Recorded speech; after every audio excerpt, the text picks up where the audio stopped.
साथियों नमस्कार। कृषि बाजार भरतपुर से मैं हरपाल सिंह। साथियों चर्चा करेंगे सरसों, सोयाबीन और खाद्य तेल बाजार के विषय में, क्योंकि जिस प्रकार से बाजारों का रुख पुनः तेजी की ओर अग्रसर होता हुआ नजर आता है। क्योंकि साथियों सरसों और सोयाबीन में आज भी 50-50 रुपए की तेजी का इजाफा हुआ है, जिसके चलते गोयल कोटा के भाव जो कल 6200 रुपये थे बढ़ करके 6250 रुपये के बोले जा रहे हैं। उसी प्रकार से अन्य प्लांटों और मंडियों के अंदर भी बढ़ोतरी के समाचार प्राप्त हो रहे हैं। तो साथियों निश्चित तौर से आने वाले दौर के अंदर जिस प्रकार से मांग रहेगी, उसी प्रकार से मांग आपूर्ति के अंतर पर बाजारों के अंदर सुधार की स्थितियां देखने को मिलेंगी। लेकिन साथियों किसी बड़ी गिरावट की आशंका बिल्कुल भी नहीं है। सरसों मजबूत स्थिति में है, क्योंकि आवकों का दौर 3.5 लाख बैग पर आकर के अटक गया है और उनमें किसी इजाफे की उम्मीद फिलहाल के दौर में बिल्कुल भी नहीं की जा सकती।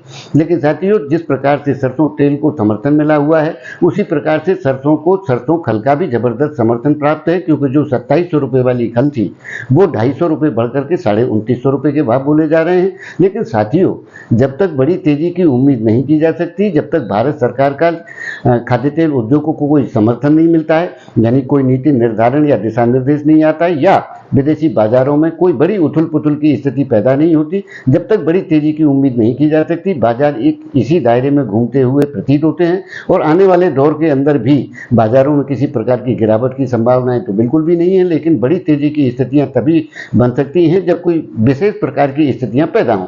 तो साथियों निश्चित तौर से दायरा मांग और आपूर्ति के आधार पर तेजी मंदी 25-50 रुपए की चलती रहने की आशा की जा सकती है। किसी बड़ी तेजी या मंदी या गिरावट की स्थितियां फिलहाल के दौर में बनती हुई प्रतीत नहीं होती हैं। तो साथियों आप अपनी राय दे सकते हैं। तब तक के लिए धन्यवाद।